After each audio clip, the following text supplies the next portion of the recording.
Hello friends, how are you? Welcome to সরানু Sourav explain. কি হবে যখন সারা পৃথিবীতে কোনো পানি থাকবে না?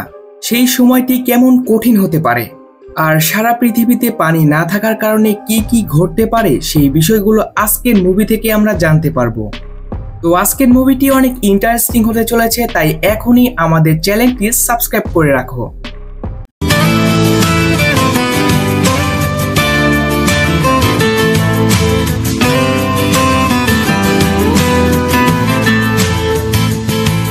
মুভির শুরুতেই আমরা এমন একটি সময়কে দেখতে পাই যখন পৃথিবীতে পানির অনেক সংকট। পানি না থাকার কারণে পৃথিবীর যে অঞ্চলগুলো সবুজ শ্যামল ছিল সেগুলো এখন পানির অভাবে মরুভূমিতে পরিণত হয়েছে। পৃথিবীর অর্ধেকেরও বেশি মানুষ পানি শূন্যতার কারণে মারা গিয়েছে, আর বাকি কিছু মানুষ পৃথিবীর যে জায়গাতে আর অল্প কিছু পানি পাওয়া যাচ্ছে সেখানে গিয়ে সবাই থাকছে। কিন্তু পৃথিবীতে সবসময় যেটা হয় আর কি, ধনীদের উপরে যত সমস্যাই আসুক না কেন তাতে তাদের কোনো সমস্যা হয় না। ঠিক এরকম কিছু এখানেও হচ্ছে। বড় বড় প্রাইভেট কোম্পানির মালিকেরা মাটির নিচে থেকে পানি উত্তোলন করার জন্য দামি দামি মেশিন সেট করেছে, কারণ পৃথিবীতে এখনো অল্প কিছু সংখ্যক জায়গা আছে যেখান থেকে অল্প কিছু করে পানি উত্তোলন করা হচ্ছে। আর এই প্রাইভেট কোম্পানির মালিকেরা সেখান থেকে পানি উত্তোলন করে শহরে ধনীদের কাছে সাপ্লাই দিয়ে দিচ্ছে। কিন্তু বেচারা গরিবরা গ্রামে বসবাস করতে বাধ্য। তাদের মধ্যে হোমস নামে একটা পরিবার আছে, যেখানের মধ্যে একজন পিতা নেস, মা ক্যাথরিন, বড় মেয়ে ম্যারি আর ছোট ছেলে জেরন অনেক কষ্ট করে এই সময়ের মধ্যে তারা গ্রামে বসবাস করছে। নেস্টের অনেক বড় একটি জমি আছে যেখানে তার পিতা চাষবাস করত, কিন্তু পানির অভাবের কারণে নেস্ট জমিতে ভালোভাবে কৃষিকাজ করতে পারছিল না। সে সরকারের সাথে কথা বলেছে যে আমার জমি এখনো উর্বর আছে, অর্থাৎ এখানে পানি দিলে ফসল ফলানো সম্ভব। কিন্তু কারোরই, অর্থাৎ সরকারের পক্ষ থেকে কারোরই নেস্টের কথা বিশ্বাস হয় না। তাই নেস্ট কোনো উপায় না পেয়ে নিজেই তার জমি খনন করতে থাকে, যে এখান থেকে ভাগ্যক্রমে কোনো পানি বের হলে সে এই পানি ব্যবহার করবে এবং সেই পানি দিয়ে সে আবার চাষবাস করতে পারবে। আর সে চাষাবাদ করে টাকা ইনকামের মাধ্যমে তার পরিবারের পানির অভাব দূর করতে চায়। একদিন নেস্টের জমিতে যেখানে সে পানি উত্তোলন করার জন্য মেশিন লাগিয়েছিল সেখানে দুজন চোর চলে আসে, যারা সেই মেশিনটিকে চুরি করতে এসেছে। নেস্ট এটা জানতে পেরে দ্রুত তার গান নিয়ে সেখানে হাজির হয়। আর চোরেরা যখন জানতে পারে কেউ এখানে চলে এসেছে, তখন তারা অভিনয় করতে শুরু করে দেয় যে আমরা অনেক দূর থেকে এসেছি, আমাদের অনেক পানির দরকার, আমাদের একটু পানি দিলে উপকৃত হতাম। এটা বলেই চোর তার কাছে থাকা গুলিটি বের করে এবং নেক্সটের দিকে তাক করে গুলি করতে যায়। কিন্তু নেক্সট এই ধরনের চোরদের সাথে প্রায় প্রতিদিনই মোকাবেলা করত, তাই তার কাছে এইসব চোর কোনো ব্যাপারই না। তাই সেই চোরটি তাকে শুট করার আগেই নেক্সট তাদের দুজনকেই গুলি করে মেরে ফেলে। নেক্সট তারপরে তার মেশিনটি চেক করে, তখন বেচারা নেক্সট জানতে পারে যে এখান থেকে যে অল্প পরিমাণে পানি বের হতো সেটিও আর বের হচ্ছে না, সব পানি শেষ হয়ে গিয়েছে। তার মানে তাকে এখন আবার অন্য কোনো জায়গায় মেশিন লাগাতে হবে, অর্থাৎ মাটি খুঁড়ে গর্ত করতে হবে, তারপরে তাকে আবার নতুনভাবে মেশিন লাগাতে হবে যেন সেখান থেকে পানি উত্তোলন করা যায়। নেক্সট জেরোমের সাথে ওয়াটারম্যানের কাছে আসে। আসলে ওয়াটারম্যান এমন লোকদের গ্রুপ যারা প্রাইভেট কোম্পানির হয়ে কাজ করে, যেমন বড় বড় মেশিন লাগিয়ে পানি উত্তোলন করা, যেগুলোকে তারা শহরে সাপ্লাই করে দেয় ধনীদের কাছে। আর এখানে নেক্সট তাদেরকে মদ বা খাবার পানি ডেলিভারি দেওয়ার কাজ করে। নেক্সট এখানে শহর থেকে বিভিন্ন জিনিসপত্র এনে এই ওয়াটারম্যানদের কাছে সাপ্লাই দেয়। ওয়াটারম্যানদের মধ্যে ম্যাক্স নামে একজন লোক রয়েছে, যার সাথে নেক্সটের ভালো সম্পর্ক রয়েছে। নেক্সট ম্যাক্সকে বলে, দেখো ভাই, তুমি এখানে বড় বড় মেশিন লাগিয়েছ, এখান থেকে কিছুটা দূরেই আমার জমি রয়েছে যেখানে কিছুটা পানি বের হতো, কিন্তু তোমার এখানে বড় মেশিন লাগানোর জন্য যে অল্প পানি আমার জমি পেত সেগুলো এখন বন্ধ হয়ে গিয়েছে। তুমি কি তোমার এই মেশিনটি অন্য জায়গায় বসাতে পারবে? ম্যাক্স তখন বলে, এটা তো আমাদের কাজ না, তোমার যদি বেশি প্রয়োজন হয় তাহলে তুমি আমাদের বসের সাথে কথা বলতে পারো। আর এদিকে নেক্সট তো জানতোই যে তার কথা বস কোনো মতেই শুনবে না, তাই নেক্সট মন খারাপ করে জেরোমের সাথে বাসায় ফিরতে থাকে। কিন্তু যখন কারো ভাগ্য খারাপ হয় তখন তার সাথে খারাপ কিছু হতে সময় লাগে না। আর ঠিক এমনই নেক্সটের সাথে হয়। পাথরের সাথে বাড়ি লেগে পড়ে গিয়ে নেক্সটের গাধার পা ভেঙে যায়। আর বেচারা গাধা পিপাসার কারণে এমনিতেই কষ্ট পাচ্ছিল, আর এখন তো একটা পাও ভেঙে গেল। তাই নেক্সট সেই গাধাটির কষ্ট আরো কমানোর জন্য তাকে সেখানেই মেরে ফেলে। নেক্সটেরও কোনো উপায় ছিল না। এরপরে নেক্সট এক নিলামে আসে যেখানে পুরাতন রোবট রিপেয়ার করে বিক্রি করা হয়। আর নেক্সট সেখানে এরকমই একটি রোবট কিনতে এসেছিল যে রোবট দিয়ে সে তার ডেলিভারি কাজটি একটু সহজেই করতে পারে। এখানে নিলামের মধ্যে ফ্লেম নামে একজন ছেলেও ছিল রোবট কেনার জন্য, কিন্তু শেষ পর্যন্ত নিলামে নেক্সটই সেই রোবটটি পেয়ে যায়। আর যেটাতে নেক্সট এবং জেরোম অনেক খুশি ছিল যে যাই হোক অবশেষে কাজের একটি জিনিস হাতে পেলাম। এরপরে নেক্সট এবং জেরোম হসপিটালে আসে যেখানে জেরোমের মা এই হসপিটালেই থাকে। জেরোমের মা অর্থাৎ ক্যাথরিন কিছুদিন আগেই একটি দুর্ঘটনার শিকার হয়েছিল। সে ওঠাচলা এবং হাঁটতে পারে না, সেই কারণে তাকে বিশেষ পদ্ধতিতে এখানে চিকিৎসা করা হচ্ছে এবং বিভিন্ন প্রযুক্তির মাধ্যমে তাকে হাঁটানো হচ্ছে। হসপিটাল থেকে বাড়ি ফেরার সময় নেক্সটের রবি নামের একজন ছেলের সাথে দেখা হয় যে নেক্সটের ভালো বন্ধু ছিল। রবির থাকার কোনো ঘর ছিল না, আর সাথে সে মানসিকভাবে দুর্বল। তাই নেক্সট তার কাছে যতটুকু পানি ছিল সে রবি আর তার ফ্যামিলিকে দিয়ে দেয়। নেক্সটের কাছে যদিও পানির অনেক অভাব ছিল কিন্তু তার মন অনেক বড় ছিল। কিন্তু যখন নেক্সট ঘরে ফিরে আসে তখন তার কাছে ফ্লেম পৌঁছায়। ফ্লেম নেক্সটকে বলে তোমার রোবটটা একটু আমাকে দাও, আমার একটু গুরুত্বপূর্ণ কাজ আছে। তবে নেক্সট জানতো ফ্লেম একটি চিটার ছেলে, তার রোবট নিলে দেওয়ার সময় অনেক তালবাহানা করবে। তাই নেক্সট তাকে রোবটটি দিতে একদমই সাফ মানা করে দেয়। আর এখানে আমরা বলে দিই নেক্সটের মেয়ে ম্যারির সাথে ফ্লেমের রিলেশন রয়েছে। নেক্সট অনেকবারই তার মেয়েকে বোঝায় যে সে যেন ফ্লেমের থেকে দূরে থাকে, কিন্তু নেক্সটের মেয়ে ম্যারি এটা কোনো মতেই বুঝতে চায় না। আর ম্যারি ফ্লেমের কাছ থেকে ছেঁকা না খাওয়া পর্যন্ত হয়তো এটা বুঝবেও না। আর এইদিকে ম্যারি ফ্লেমের কারণে তার পিতাকেই ঘৃণা করে। ম্যারির ভবিষ্যতে খারাপ কিছু ঘটতে চলেছে কিনা তা আমরা সামনেই জানতে পারবো। এর পরের দিন নেক্সট অন্য একটি জায়গায় গর্ত খুঁড়ছিল যেন সে সেখান থেকে পানি পায়, কিন্তু বড় মেশিনের পাইপলাইনের কারণে আশেপাশের প্রায় সব এলাকায় শুকিয়ে রয়েছে। তাই নেক্সট এখানেও নিরাশ হয়, সে কোনোই পানি পায় না। নেক্সট গর্ত খোঁড়ার সময় সে জেরোমের সাথে কথা বলছিল। নেক্সট জেরোমকে বলে আমি যখন শহরে গিয়েছিলাম সেখানে আমি একটি মেয়েকে দেখেছিলাম যার চুল তো ছোট কিন্তু দেখতে অনেক সুন্দর। আর জেরোম তুমি তো এখন বড় হয়ে গিয়েছো, তুমি বললে সে মেয়েটির সাথে তোমার রিলেশন করে দিই। না জানি এইরকম অবস্থায় আমরা আর কতদিনই বাঁচতে পারবো, তাই আমাদের হাতে যেইটুকুই সময় আসে সেই সময়টিকে একটু ভালোভাবে কাটানো উচিত। আর এইভাবেই নেক্সট এবং তার ছেলে জেরোম বিভিন্ন কিছু নিয়ে গল্প করে এবং একটি ভালো মুহূর্ত কাটায়। এরপরে নেক্সট যখন বাসে আসে তখন ম্যারি বলে আমার টাকা চাই বাবা, আমি ফ্লেমের সাথে যাচ্ছি, আমার এখানে দম বন্ধ হয়ে যাচ্ছে। নেক্সট বলে দম বন্ধ হয়ে যাচ্ছে মানে? আমি তোমাকে ছোটবেলা থেকে লালন পালন করছি, তোমাকে সবকিছুই দেওয়ার চেষ্টা করেছি, আর তবুও তুমি এমন কথা বলছো? কিন্তু ম্যারি বলে আমরা তো এখানে বাস করছি না, আমরা এখানে সার্ভাইভ করছি, আমি এমন জীবন চাই না।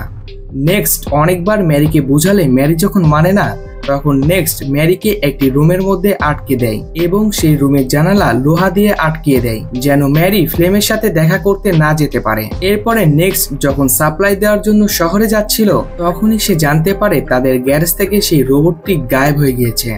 আর এটা দেখে নেক্সটের অবস্থা তো অনেক খারাপ হয়ে যায়, সে টেনশন করতে থাকে। সে বুঝতে পারে এই কাজটি ফ্লেম ছাড়া আর কেউ করবে না। তাই সেখান থেকে সে দ্রুত ওয়াটারম্যানের কাছে আসে যেন তাদের জিজ্ঞাসা করতে পারে যে ফ্লেম এখানে এসেছে কিনা। কিন্তু সে সেখানে আসতেই নেক্সট এবং বাকি ওয়াটারম্যানের মধ্যে ঝামেলা লেগে যায়, অর্থাৎ মারামারি লেগে যায়। ওয়াটারম্যানেরা সকলেই মিলে নেক্সটের উপরে মারধর করতে শুরু করে। তাদের মধ্যে একজন ওয়াটারম্যান বলে নেক্সট তুমি আমাদের সাপ্লাই চুরি করেছো, যেটা আমাদের কষ্টে অর্জিত ছিল, সেটা হয়তো তুমি আমাদের এখান থেকে চুরি করে অন্য কোথাও বিক্রি করে দিয়েছো।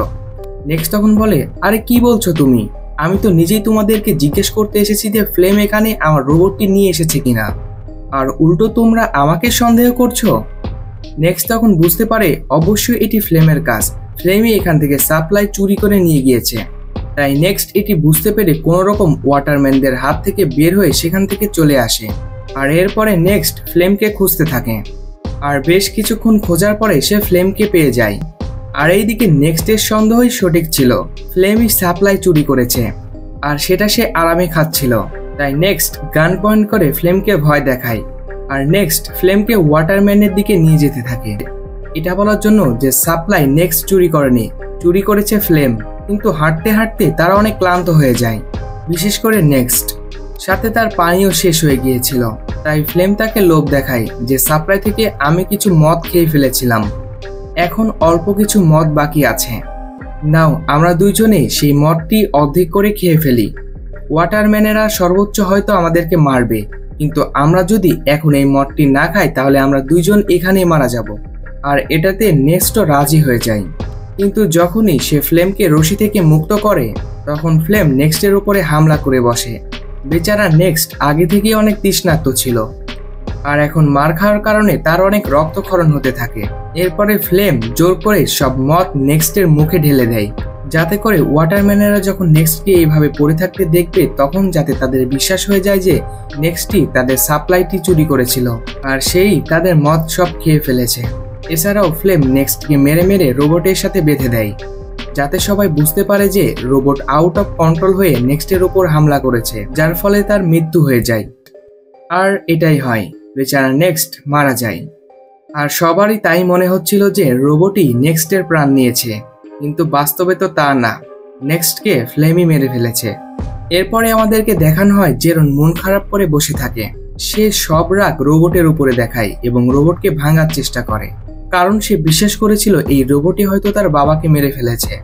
তখন ফ্লেম জেরনকে এসে বলে, রোবট ভেঙে কি লাভ, এটা সামনে গিয়ে আমাদেরই কাজে আসবে, তাই এটাকে ভেঙে ফেলো না, চিন্তা করো না, আমি তো তোমাদের পাশেই আছি, আমি তোমার পরিবারকে সামলাবো, তোমার ও ম্যারির ভালো খেয়াল রাখবো। এরপরে দেখা যায় ফ্লেম ম্যাক্সের কাছে আসে। আমি একটি পাইপের লাইন চাই, যেন এটার সাহায্যে আমি নেক্সটের জমিতে চাষ করতে পারি। সে ম্যাক্সকে একটি ছুরি দেখিয়ে বলে, এই ছুরিটির কথা মনে আছে তো, সেদিন যখন তোমরা সাপ্লাইয়ের জন্য নেক্সটের উপরে হামলা করেছিলে, তখন নেক্সট তোমাদের থেকে এই ছুরিটি নিয়ে নিয়েছিল, আর আমি এই ছুরিটি তার বডির পাশে পেয়েছি, যেখানে তোমার নামটাও লেখা আছে। আর এটা তো সবাই জানে যে তোমার আর তার মধ্যে লড়াই হয়েছিল, যে তাহলে আমি ভাবছিলাম যে আমি এটা সবাইকে বলে দিই যে লড়াইয়ের সময় যখন ম্যাক্স নেক্সটকে মারতে পারেনি তখন সে পরে সুযোগ পেয়ে নেক্সটকে মেরে দেয় আর দোষ দিয়ে দেয় রোবটের উপরে। আর এটা শুনে ম্যাক্স ভয় পেয়ে যায় আর ফ্লেমের কথায় রাজি হয়ে কোম্পানি থেকে লুকিয়ে একটি সাপ্লাই লাইন নেক্সটের জমিতেও দিয়ে দেয়, যার ফলে সেই জমিটি পানি পেতে শুরু করে। সবাই অনেক খুশি ছিল যে এখানে আবার চাষ হচ্ছে। ফ্লেম সেখানে নাঙ্গল চালায় যাতে সে সেখানে ফসল ফলাতে পারে, আর দেখতে দেখতে তার পরিশ্রমেরও ফল পাওয়া যায়, অর্থাৎ জমিতে ফসল ফলতে শুরু করে, যেগুলো দেখে জেরম এবং বাকিরা অনেক খুশি ছিল। আর এর সাথে ফ্লেম এবং ম্যারির রিলেশন তো ছিলই, আর এর কিছুদিন পরে তাদের বিয়ে হয়ে যায়। বিয়ের পরে ফ্লেম অনেক খুশি ছিল, আর সে ভাবছিল এই সব কিছু নেক্সটের ছিল, নেক্সট যদি বেঁচে থাকতো তাহলে আমার ম্যারির সাথে বিয়েও হতো না আর আমি তার জমিও পেতাম না। আর নেক্সটের মারা যাওয়ার পরে সে সবকিছু তার নিজের নামে করে নিয়েছে। কিছুদিন পরে দেখা যায় ব্যাংক থেকে কিছু কর্মচারী আসে, যাদের কথা শুনে ফ্লেমের পায়ের তলার মাটি সরে যায়।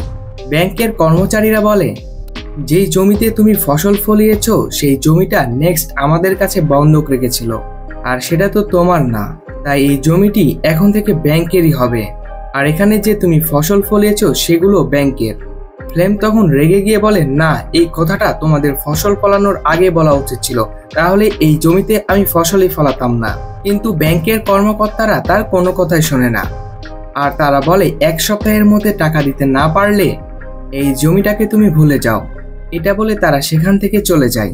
ফ্লেমও তখন অনেক চিন্তিত হয়ে পড়ে যে নেক্সটও আমাকে বোকা বানিয়ে দিল, কত বড় ফকির, জমি পর্যন্ত বন্ধক রেখেছে, এখন কোথায় থেকে টাকা দিব আমি। তখন ফ্লেম একটি বুদ্ধি বের করে, তাদের রোবটকে বিক্রি করে দেওয়া, আর সে সেটাই করে। সে নেক্সটের রোবটটিকে গাড়িতে তুলে বিক্রি করে দেওয়ার জন্য, আর সে জেরমকে বলে, আমি রোবটটিকে বিক্রি করতে যাচ্ছি, যেন এখান থেকে পাওয়া টাকাগুলো দিয়ে আমি ব্যাংকের ঋণ পরিশোধ করতে পারি। কিন্তু ফ্লেম তো কোনো ভালো ছেলে ছিল না, সে রোবটটি বিক্রি করার নাম দিয়ে রবির কাছে আসে, আর রবিকে বলে, রবি তুমি আমার সাথে আসো, আমি তোমার জন্য খাবার পানির ব্যবস্থা করছি। এটি শুনে বেচারা রবি তার বাচ্চাকে নিয়ে ফ্লেমের সাথে চলে যায় আর তার স্ত্রীকে সেই জায়গায় রেখে যায়। তো ফ্লেম একটি সময় তার বাচ্চাকে বিক্রি করে দেয়, যেখান থেকে পাওয়া টাকাগুলো দিয়ে সে ব্যাংকের ঋণ শোধ করবে। কিন্তু এটার খবর যখনই রবির কাছে আসে তখন সে ফ্লেমের সাথে ঝগড়া করতে থাকে। কিন্তু ফ্লেম যেখানে বাচ্চাটিকে বিক্রি করেছিল সেখানে ঝগড়া করার কোনো নিয়ম ছিল না, আর বাচ্চা বিক্রি হয়ে গিয়েছে মানে সেখানে চুক্তি আর ভঙ্গ হবে না। তাই সেই খারাপ লোকরা রবিকে গুলি করে মেরে ফেলে, সাথে তারা ফ্লেমকেও গুলি করার চেষ্টা করে। কারণ তাদের তো এতক্ষণে মনে হয়েছিল যে ফ্লেম রবির পারমিশন নিয়েই তার বাচ্চা বিক্রি করেছে। ফ্লেম কোনো মতে দৌড়ে সেখান থেকে তার প্রাণে বেঁচে ফিরে, সাথে সে রোবটটিকে সেখানেই ফেলে আসে, কারণ তাকে তো জেরোমকে বলতে হবে যে এই টাকাগুলো আমি বাচ্চাকে বেঁচে নয় রোবটকে বেঁচে পেয়েছি। নেক্সট এমনিতে তো ম্যারিকে ফ্লেমের সাথে মেলামেশা করতে বারণ করেনি, নেক্সট ও জানতোই ফ্লেম কেমন। যাই হোক, তারপরে আমাদেরকে দেখানো হয় ফ্লেম ব্যাংকের ঋণ পরিশোধ করার পরে জমিটি আবার পেয়ে যায়। ওইদিকে রোবটটি হেঁটে হেঁটে তার আসল মালিকের কাছে যেতে থাকে। শয়তানগুলো যখন ফ্লেমকে গুলি করেছিল তখন কিছু গুলি সেই রোবটের গায়েও লেগেছিল, আর যেটাতে রোবটের অটোমেটিক অর্থাৎ ডিফল্ট সেটিং চালু হয়ে গিয়েছিল। আর এর জন্যই সেই রোবটটি তার অরিজিনাল মালিকের কাছে চলে যাচ্ছে, আর এর জন্যই রোবটটি তার অরিজিনাল মালিকের কাছে যেতে শুরু করে, যে কিনা শহরে থাকে। আর এই অনারের নাম হচ্ছে ক্যালভিন। সে যখনই রোবটটিকে দেখে সে অবাক হয়ে যায় যে এটি কার রোবট আবার ফিরে এসেছে। রোবটের গায়ে নেক্সটের নাম লেখা ছিল, তাই ক্যালভিন নেক্সটের সাথে কল করে যোগাযোগ করার চেষ্টা করে যেন সে এখানে এসে নিজের রোবটকে নিয়ে যায়। জেরন যখন কলটি ধরে তখন সে জানতে পারে যে ফ্লেম এই রোবটটিকে তো বিক্রি করেনি, রোবটটি তার আসল মালিকের কাছে আছে। আর তখন সে অবাক হয়ে যায় যে ফ্লেম তো বলেছিল সে রোবটকে বিক্রি করতে গিয়েছে এবং সে এসে বলেছে যে সে রোবট বিক্রিও করে দিয়েছে, তাহলে রোবট কিভাবে ওই মালিকের কাছে গেল। তখন জেরন ডিসাইড করে ক্যালভিন যখন রোবটটি ফিরিয়ে দিতে চায় তাহলে আমি গিয়ে নিয়ে আসি। আর সেদিনই জেরম রবির ওয়াইফকে দেখতে পাই, যে কিনা রবি এবং তার বাচ্চা ফিরে না আসার কারণে অনেক মন খারাপ করে বসেছিল। এখন সে একটি পুতুল নিয়ে বসে আছে আর তার বাচ্চা ফিরে আসার অপেক্ষা করছে। আর জেরম দেখে ফ্লেম এসে তাকে সেখান থেকে নিয়ে যায়। আর এগুলো দেখে জেরমের সন্দেহ হয় কিছু একটা তো হয়েছেই যেটা ফ্লেম আমার কাছ থেকে লুকাচ্ছে। যাই হোক, তার পরের দিন জেরন শহরে যাওয়ার উদ্দেশ্যে বের হয়ে পড়ে, কিন্তু শহরের বর্ডারে তার বয়স 18 বছরের নিচে হওয়ার কারণে সেখানে তাকে ঢুকতে দিচ্ছিল না। আর তখনই সেখানে একটি মেয়ে আসে যার নাম আনা, যে কিনা এখানে মানুষদেরকে গোপনে বর্ডার পার করে দিচ্ছে। তাই সে জেরমকে বলে তুমি আমার সাথে চলো, আমি তোমাকে গোপনে বর্ডার পার করে তোমাকে শহরে পৌঁছে দিব, আর সেটাও অনেক কম টাকায়। জেরন যখনই আনাকে দেখে তখন সে অবাক হয়ে যায়, কারণ আনা হুবহু ওই রকম যেরকম জেরনের বাবা নেক্সট তাকে বর্ণনা দিয়েছিল সেই মেয়েটির ব্যাপারে। অর্থাৎ এটি সেই মেয়ে যে মেয়েটির সম্পর্কে নেক্সট অর্থাৎ জেরনের বাবা জেরনকে বলেছিল। জেরন তাকে নেক্সটের ব্যাপারে জিজ্ঞাসা করে, কিন্তু আনা তো নেক্সটকে চেনে না। আর জেরনও মনে মনে ভাবতে থাকে এটি তাহলে সেই মেয়ে যার চুলো ছোট, যেটির কথা আমার বাবা বলেছিল। এরপরে আনা জেরনকে শহরে যাওয়ার জন্য একটি মালবাহী গাড়ির মধ্যে লুকিয়ে দেয়, আর যেটার সাহায্যে জেরন অবশেষে শহরে পৌঁছে যায়। সে এই শহরে আসার পরে ক্যালভিনের সাথে দেখা করে, যে কিনা তাকে তার রোবটটি ফিরিয়ে দেয়। রোবটের গায়ে যে গুলিগুলো লেগেছিল সেগুলো ক্যালভিন রিপেয়ার করে দিয়েছে, আর এর সাথে সাথে সে রোবটের সেটিংটিও ঠিক করে দিয়েছে। কিন্তু জেরন যখনই রোবটটি অন করে দেখে তখন সে জানতে পারে এটাতে একটি ক্যামেরাও আছে, যেটা লেজার লাইটের মতো ভিডিও রেকর্ড করে। ভিডিওগুলো অতটাও স্পষ্ট না, কিন্তু সবকিছুই বোঝা যায়। তখন জেরন ভিডিওতে দেখতে থাকে তার এবং তার বাবার স্মৃতিগুলো, আর এই ভিডিওগুলোর মধ্যে সেই ভিডিও ছিল যখন ফ্লেম নেক্সটকে মেরেছিল, যে ভিডিওটিতে দেখে ফ্লেম তার বাবাকে কিভাবে মেরে ফেলেছিল। আর এইগুলো দেখে জেরম তো অনেক ভেঙে পড়ে। সে সত্যটি জানতে পারে যে তার পিতা কোনো অ্যাক্সিডেন্টে মারা যায়নি, তার পিতাকে ফ্লেমি হত্যা করেছে, তার পিতাকে ফ্লেমি মেরে ফেলেছে। এরপরে জেরম সেই রোবটটিকে বাসায় নিয়ে আসে, কিন্তু বাসায় আসার পরে জেরন ফ্লেমকে কিছুই বলে না যে সে সবকিছু জেনে গিয়েছে, কারণ ম্যারি যদি জানতে পারে তাহলে সে সহ্য করতে পারবে না। কারণ ম্যারি যদি জানতে পারে যে এই সবকিছু ফ্লেমি করেছে তাহলে ম্যারি সহ্য করতে পারবে না, এর ওপরে তার আবার পেটে বাচ্চা। তাই জেরম একটি প্ল্যান করে, তাই সে ফ্লেমকে বলে আমি শুনেছি রবি তোমাকে ডাকছে। এটা শুনে ফ্লেম টেনশন করে যে রবি তো মারা গিয়েছে, এখন আবার কোন রবি ডাকছে আমাকে। তাই সে জেরমকে বলে হতে পারে কে না কে ডাকছে। এখন প্ল্যান ফেল হতে দেখে জেরম আরো একটি নতুন প্ল্যান বের করে। সে একটি লেটার ফ্লেমকে লিখে পাঠায়, যেন এই লেটারটি পড়ে ফ্লেমের মনে হয় এটা রবি পাঠিয়েছে। ফ্লেম দেখে রবি চিঠিতে তাকে সেই জায়গায় যেতে বলছে যেখানে নেক্সটকে সে হত্যা করেছিল। আর এটা দেখে ফ্লেম বুঝতে পারে কিছু তো গন্ডগোল আছেই, আমার সেখানে গিয়ে দেখতে হবে। তাই সে সেই জায়গাতে যায় যেখানে সে নেক্সটকে মেরেছিল, কিন্তু একটি সময় সে ভুলে গর্তে পড়ে যায়, যেখানে পড়ে যেতেই তার পা ভেঙে যায়। সে সাহায্য চাইতে থাকে, আর তখনই তার সামনে জেরন আসে, যার হাতে ছিল একটি গান। তাকে এত রাগী দেখতে পেয়ে ফ্লেম বুঝতে পারে যে জেরন সবকিছু জেনে গিয়েছে আর এই সবকিছুই জেরোমের প্ল্যান ছিল। ফ্লেম তাকে বলে, দেখো যা হয়েছে তার জন্য আমি দুঃখিত, কিন্তু একটি বিষয় দেখো, আমি ম্যারি আর তোমার কতটা খেয়াল রেখেছি।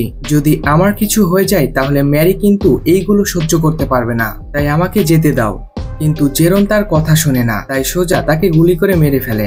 এরপরে আমাদেরকে দেখানো হয় জেরন সেই রোবটটির মেমোরি রিসেট করে দেয়, যাতে ম্যারি এই ব্যাপারে কোনোদিনও জানতে না পারে।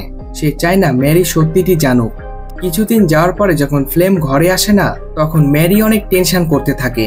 জেরন বলে সে কখনো ভালো মানুষ ছিলই না, সে তোমাকে ছেড়ে চলে গিয়েছে।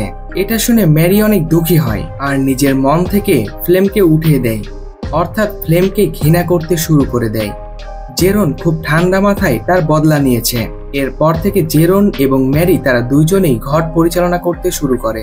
আর এখন তো তাদের কাছে জমিও আছে, যেটাতে চাষ হওয়া ফসল বিক্রি করে তারা তাদের মাকে ঘরে নিয়ে আসবে। আর এখানেই এই মুভিটি শেষ হয়ে যায়। ভিডিওটি ভালো লেগে থাকলে একটি লাইক করে দাও, আর চ্যানেলটিকে সাবস্ক্রাইব না করে থাকলে এখনই চ্যানেলটিকে সাবস্ক্রাইব করে বেল আইকন অল করে রাখো। দেখা হবে সামনে আকর্ষণীয় ভিডিও নিয়ে। সেই পর্যন্ত ভালো থাকো, সুস্থ থাকো এই কামনা করে আজকের ভিডিওটি এখানে শেষ করছি। ধন্যবাদ।